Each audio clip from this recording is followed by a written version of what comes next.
cette notion empêchée par le Saint-Esprit. Et ça résonnait assez, si j'ai lu le verset qui vient en amont, parce que là je suis au verset notamment 6, où je soutire le thème. Alors, bouillonner et justement mijoter en moi, empêché par le Saint-Esprit, empêché par le Saint-Esprit, empêché par le Saint-Esprit, et ça revenait à tout le monde. C'est aussi la même notion qui nous parle divinement averti, divinement averti, divinement averti. Je commençais à chercher donc dans la Bible ce texte, justement au sujet de l'apôtre Paul et toute sa délégation qui sont donc empêchés par le Saint-Esprit. Et je me suis posé la question, qu'est-ce que Dieu veut nous dire? Qu'est-ce que Dieu veut me dire à ce sujet? Empêché par le Saint-Esprit.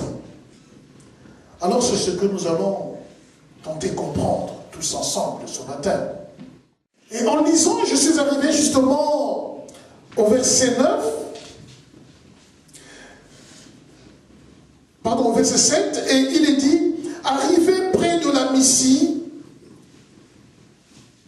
ils tentèrent d'aller en Bithynie. Ils vont essayer, tenter d'aller en Bithynie.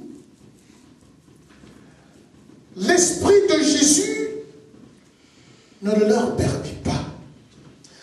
Alors là encore, un empêchement, si vous voulez. Une insistance. Le Seigneur insiste, le Seigneur empêche. Le Seigneur ne permet pas. Vous comprenez que la Bible c'est tout. Donc au verset 5, nous avons vu que empêché par le Saint-Esprit. Et au verset 7, il est donc dit l'Esprit, il est parlé de l'Esprit de Jésus. Ceux qui aiment, comment dirais-je, discutailler, ceux qui aiment palabrer autour de la parole de Dieu, si vous permettez le terme, ou qui aiment escamoter les textes bibliques, vous direz, il s'agit donc de deux esprits, le Saint-Esprit et l'Esprit de Jésus. Mais ça, ce sont les différentes appellations de l'Esprit de Dieu, de l'Esprit Saint. Qu'on nous parle de l'Esprit de Dieu, qu'on nous parle du Saint-Esprit, que la Bible nous parle de l'Esprit de Jésus, c'est l'Esprit Saint et c'est l'unique Esprit Saint. Donc là, nous voyons, comment dirais-je, deux interventions du Saint-Esprit, de l'Esprit de Jésus devant cette délégation apostolique. Empêché par le Saint-Esprit, et si vous me le permettez, peut-être que ce terme n'est pas français, impermis par l'Esprit de Jésus. C'est-à-dire non permis par l'Esprit de Jésus. Je me suis donc attardé, j'ai donc commencé à comprendre ce mot empêché. Or, le dictionnaire nous donne cette définition, voire peut-être même deux définitions. Empêcher, c'est entraver quelqu'un dans une action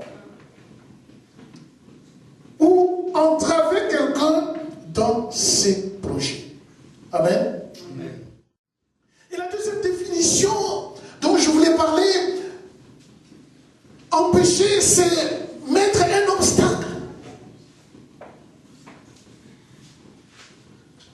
Pendant les différentes guerres que nous entendons ça et là, ou même parmi les premières qui sont passées, de façon à ce que l'ennemi ne vous atteigne pas, vous voyez, vous mettez des obstacles, vous mettez des barricades, de façon à ce que, quand l'ennemi arrive, soit buté, puisse buter devant un mur, devant des barricades qui ne nous permettent pas d'avancer.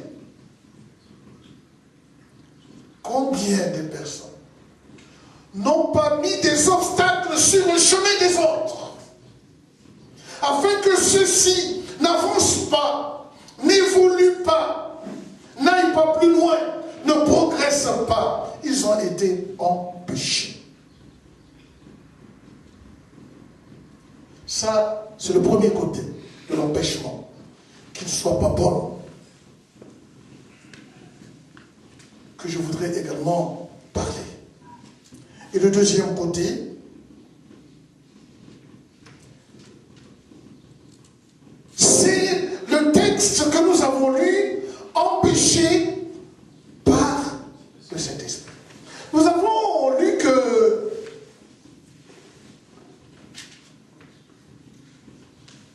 les églises se fortifiaient dans la foi et augmentaient en nombre de jour en jour. Donc, l'église était dans une bonne évolution. Où les églises, avec petit e donc, les églises de l'Asie, pour la plupart, dont on nous parle ici, étaient dans l'évolution. Que ce soit sur le plan spirituel dans la foi, et également sur le plan numéral ou numérique.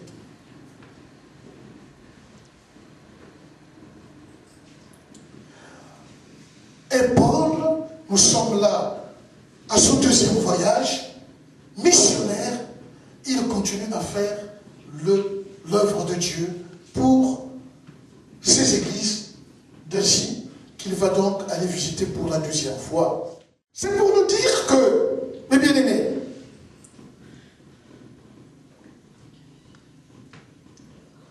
que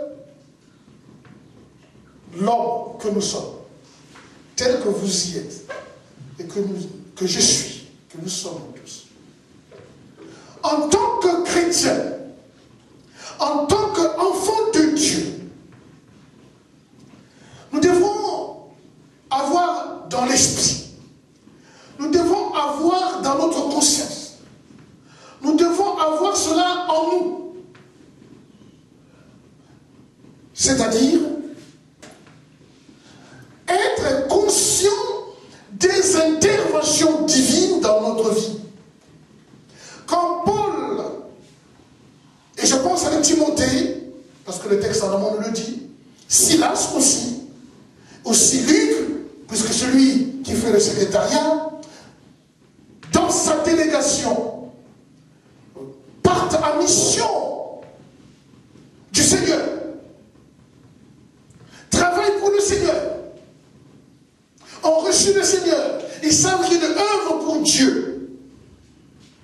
Ils étaient conscients, ils le savaient, que d'une manière ou d'une autre, d'un moment à un autre, il peut y avoir, ils étaient conscients donc de l'intervention, d'une intervention divine de la part du Seigneur. Amen. Amen. Dans ta vie, mon frère ou ma soeur, en tant qu'enfant de Dieu, il faut que je le sache que au cours de mon parcours, je dois savoir qu'il peut y avoir un moment où le Seigneur doit intervenir. Où peut surgir une intervention divine dans ma vie. Là où nous sommes assis, nous devons en avoir la conscience. Que dans toutes tes entreprises, dans toutes tes actions, dans tous tes projets, tout ce que tu veux concevoir, il y aura un moment où le Saint-Esprit doit ou va intervenir dans ta vie. Soit pour te dire avance ou pour t'empêcher. Or, souvent, lorsque nous les hommes, nous avons conçu un projet, nous avons conçu un programme, nous avons fait une action, nous action, de